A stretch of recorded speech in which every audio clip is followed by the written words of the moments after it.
আসসালামু আলাইকুম ওয়া রাহমাতুল্লাহি ওয়া বারাকাতুহু। কালকে বিহারে যে মহাগঠবন্ধন, তো সেই জোটের একটা প্রেস কনফারেন্স হলো। তো সেখানে 14% যে যাদব, তারা মুখ্যমন্ত্রী হবে, মানে আরজেডির লালু প্রসাদ যাদবের ছেলে তেজস্বী যাদব। 3%-এর লোক মুখ্যমন্ত্রী হবে। কিন্তু কি আশ্চর্যের ব্যাপার যে ওই যে আপনার মঞ্চ, তার প্রথম সারিতে 18% লোকের যে প্রতিনিধি, তারা কেউ নেই।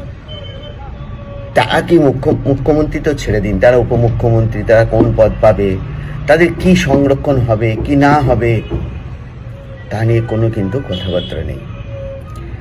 14% যে আর মানে যাদব ভোট, সেটা ভাগ হওয়ার সম্ভাবনা আছে। 3% যে কুর্মী ভোট, মানে যাকে উপমুখ্যমন্ত্রী করানো ভাবা হচ্ছে, তার ভাগ হওয়ার সম্ভাবনা আছে।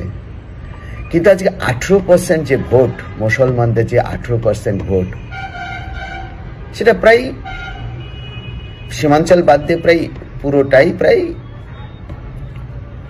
লালু প্রসাদ যাদবের দল পাবে। তাহলে এখন আমার প্রশ্ন, বা আপনাদের সবার প্রশ্ন হওয়া উচিত, তাহলে কি আমাদের শুধুমাত্র একটাই দায়িত্ব ভোট দেওয়া? শুধু দায়িত্ব কি আমাদের এটাই যে বিজেপিকে আটকে রাখা?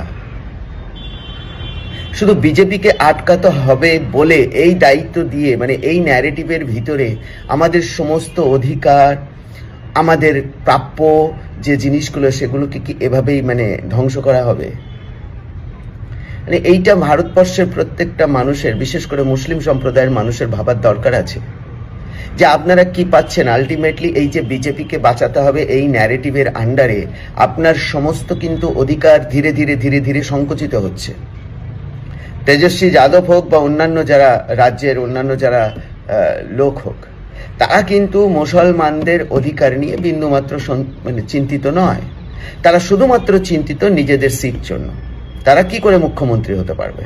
এবং সেই মুখ্যমন্ত্রী হওয়ার জন্য ওরা কি করছে, জাতিকে কোনো অধিকার না দিয়ে জাতির মধ্যে কিছু দালাল তৈরি করছে। কোনো একটা লোককে কিছু টাকা দিয়ে, পয়সা দিয়ে সে নিজের পেটুয়া বাহিনীতে পরিণত করেছে। তারা কি করছে, জিন্দাবাদ জিন্দাবাদ জিন্দাবাদ জিন্দাবাদ করবে, কারণ তারা টাকা পাচ্ছে, তাদের পেট ভরছে।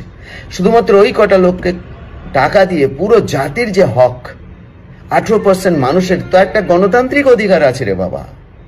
তারা তো ট্যাক্স দেয়, তাহলে ট্যাক্সের টাকা। আজকে রাহুল গান্ধী জিতনা আবাদি উতনা হক, তা আমি রাহুল গান্ধীকে প্রশ্ন করছি যে জিতনা আবাদি উতনা হক যদি হয়, তাহলে আপনার এই যে মহাগঠবন্ধনে 18% লোকের হক কি?